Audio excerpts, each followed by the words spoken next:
Oh, hi there, and welcome to my 10.1.7 Enhancement Shaman Guide. Are you ready to bring the hammer down?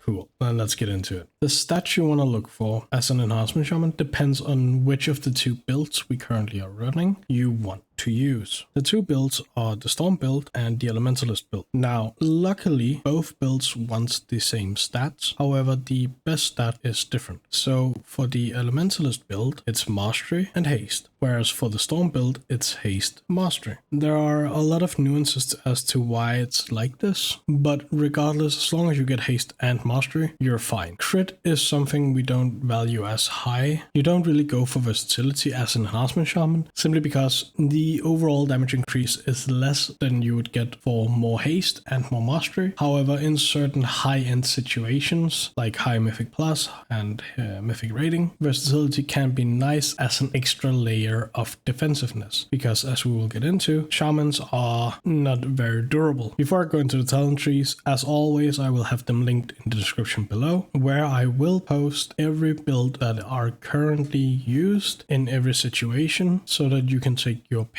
Now, going into the class tree for specific DPS nodes, there's not a lot. We pick up Chain Lightning for free, we pick up Maelstrom Weapon, we pick up Flurry to increase our attack speed, we get Nature's Fury, which increases the crit chance of our nature spells and abilities. In certain builds, we also pick up Lava Burst. This is primarily in single target. We also pick up Fire and Ice for a slight increase to our Fire and Frost damage. Lastly, we will also pick up Frost Shock, and that's all the damage nodes that we will take. Defensively, shamans are quite squishy. You have a 5-minute cooldown on your Earth Elemental to increase your maximum health. Our usual defensive layer comes from Astral Shift, so just a straight 40% less damage taken. Often you will be using the Plains Traveler. In certain situations, Astral Shift being more powerful can have its uses, but for the majority, reducing the cooldown is the best option. We also pick up Earth Shield in rating and most Mythic Plus builds. We also have Nature's Guardian, so that when we're brought low, we will instantly heal. We have Healing Stream Totem, which is just a free slight healing. We also pick up Elemental Warding, making sure we take less magic damage. We will pick up Ancestral Defense, a slight increase to our leech, and reducing the damage we take from area of effect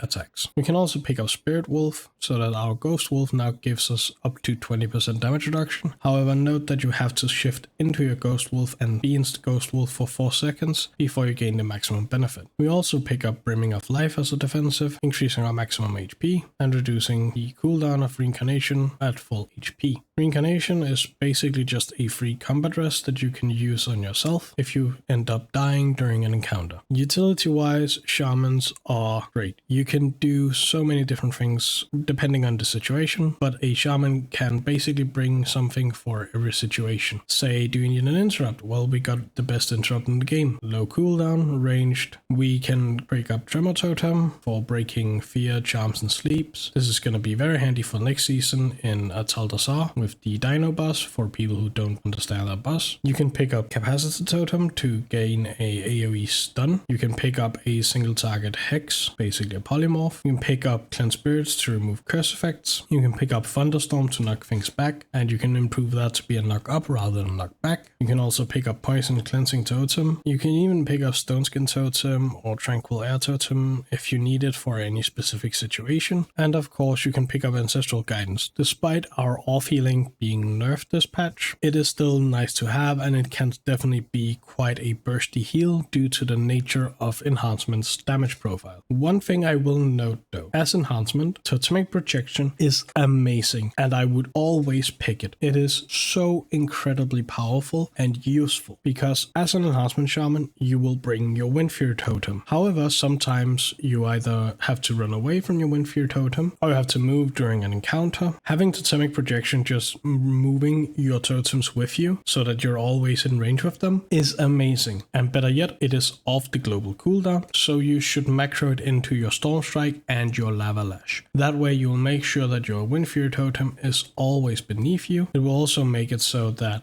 your Capacity Totem will always be on top of you, your Healing Stream will always be in range of you, your Tremor Totem will always be in range of you. There's a lot of benefits with Totemic Projection. Now, going over the spec tree, tree for the Storm build. There are a few key interactions that you want to make sure that you have. Of course, we will pick up Storm Strike. This is our bread and butter. This is everything the spec revolves around in this setup. You want to make sure Storm Strike is always used. You will of course pick up Wind Fury Totem. Ice Strike will buff our Frost Shocks to do more damage and generate resources. You will pick up Sundering due to our tier set interacting with it. We'll pick up Doom Winds. This is your big damage window in the Storm build. In single target, we will pick up Elemental Blast, giving us a nice buff of either crit haste or our mastery. You also want to pick up Feral Spirits. Feral Spirits just increasing our physical damage, and also it grants us resources immediately and every 3 seconds. Witch Doctor's Ascendancy makes it so that we have a higher chance of getting our Maelstrom weapon, and whenever we gain a stack of our Maelstrom weapon, we reduce the cooldown of Feral Spirits. So Feral Spirits will be up a lot as Enhancement Shaman. Lastly, you want to pick up Form's Invocation. This makes it so Lightning Bolt and Chain Lightning becomes our greatest asset as our. It also makes it so that while Ascendance is active, our Storm Strike will be turned into Wind Strike, and it will automatically consume 5 Maelstrom weapon stacks to shoot out a Lightning Bolt or Chain Lightning, whichever we used last. Now, the choice note here I will leave up to you. I prefer playing with Deeply Rooted Elements because it's a passive, and sometimes you can high roll and get back-to-back-to-back procs, which feels amazing, or you can low roll and only get 1 or 2 procs per fight. If you want a more controlled burst window, you can pick up just base Ascendance. It will last twice as long, however it's on a 3-minute cooldown. This gives you more control over your burst, however you don't really gain any variance and you cannot high roll, so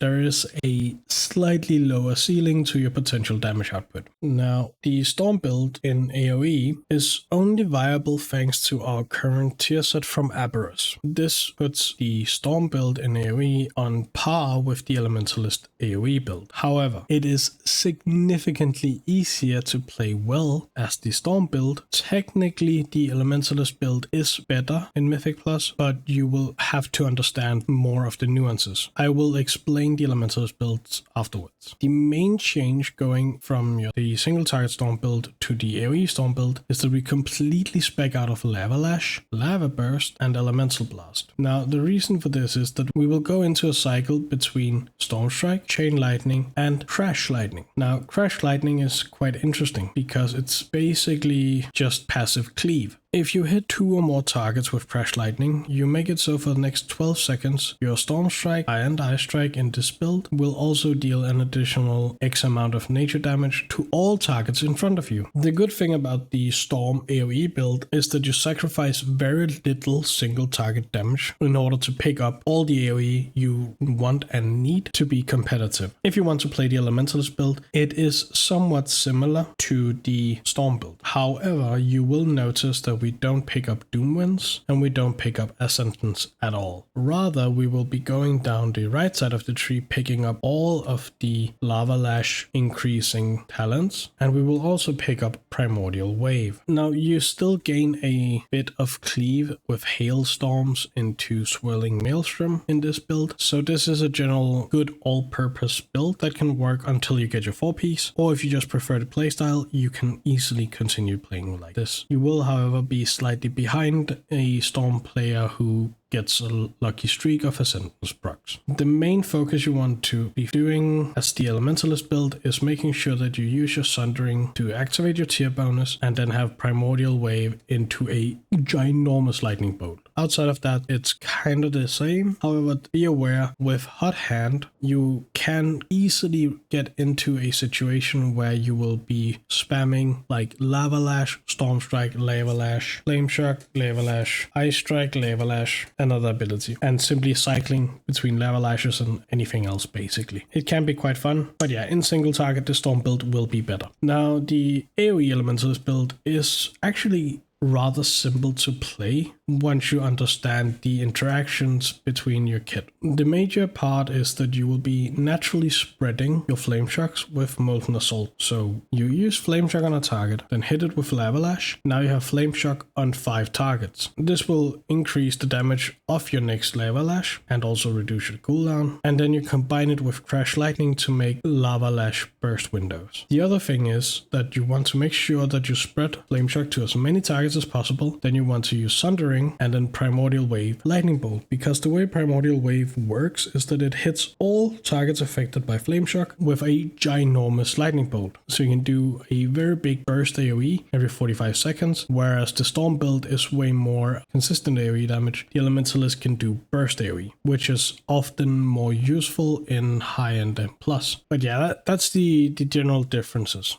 So let's talk about the core rotation and the core abilities of Enhancement Shaman. In a raid, you want to make sure that your weapons are imbued correctly, and then outside of our cooldowns like Feral Spirit and Doomwinds, which we will be using on cooldown, and similarly with Sundering, you want to put down your Windfury totem to increase your chance to proc Windfury, and then basically you want to build Maelstrom weapons stacks with Storm Strike, Lava Lash, your natural hitting abilities, and then spend it on Elemental Blast, Lightning Bolt. You want to try to keep Flame Shock on your target, and then use Ice Strike, Frost Shock as a filler whenever you have the option to. These are without a doubt the lowest priority, and with correct timings, you should never have to reapply Flame Shock because Lava Lash refreshes it. So the idea is that you want to use Feral Spirit, Doomwinds, Sundering, have your Windfury down, and then get as many Storm Strikes in as you can. Make sure we use our Elemental Blasts and stuff. And now we're basically out. Oh, we got a new one. That's fine. Oh, we can Storm Strike again. Now we are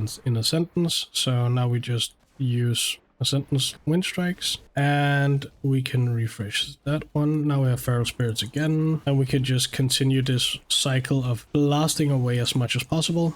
Now you will notice that now I have 7 stacks, 8 stacks. You will consume all your stacks whenever you fire off your Elemental Blast or your Lightning Bolt. But yeah, that's your general core rotation. And to be fair, the single target Elementalist build doesn't change much. It's just replacing your Doomwinds with Primordial Wave, and that's pretty much it. All the rest of the ideas are the same, except now you want to focus more on Lava Lash rather than Storm Strike. So let's go into the Mythic plus Storm build now. It is pretty much similar to your single target. You just want to make sure you have Crash Lightning up 100% of the time, and also you can use it during Doomwinds. So let's put down Windfury and get ready. Again, Feral Spirits, and then Doomwinds, Sundering. Now we would use Chain Lightning rather than using anything else as our spender, because due to our tier set, well, Chain Lightning deals a buttload more damage.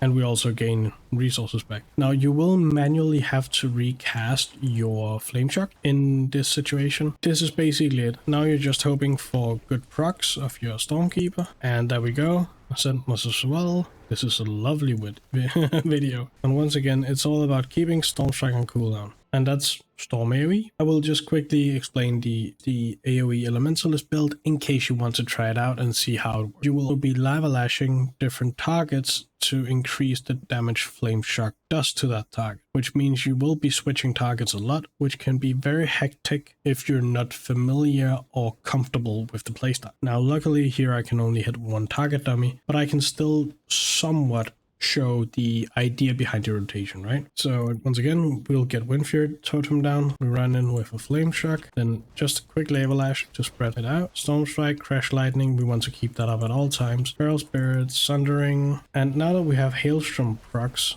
next time we get our Ice Strike, we can get a big Frost Shock. Now this is the Lava Lash procs, hot hands, where you're basically cycling between Lava Lash, something else, Lava Lash. When we get Sundering back, I will show you how you do the burst rotation I was talking about. So let's say we have spread our Flame Shocks around, we spread from there, then we go Sundering, click, and then Lightning Bolt. And you saw I hit all 3, which is a huge amount of AoE damage. Now, normally you would also have had your wolves out at the same point, but you get the idea. Enhancement is a very reactive spec, and you need to be able to adjust depending on which proc do I have now. Is it worth to keep up Crash Lightning? Do I Lava Burst? No, not really, because I have multiple targets I can hit. So I would actually have preferred to use Chain Lightning rather, except now that we could get our 3 lightning bolts out. You can still do a lot of consistent AoE damage as the Elementalist build, but it does take a bit more practice to get everything right. But yeah, that was all for me for this time. Next up will be Red Paladin, and then you guys can let me know if there's a class you want to see a current guide on, or if you have any ideas for like 9.2 stuff, or any other fun video ideas that I could do. So hopefully you'll subscribe and join my small community that I'm starting to build. Anyways, I'll be off, and as always, bye!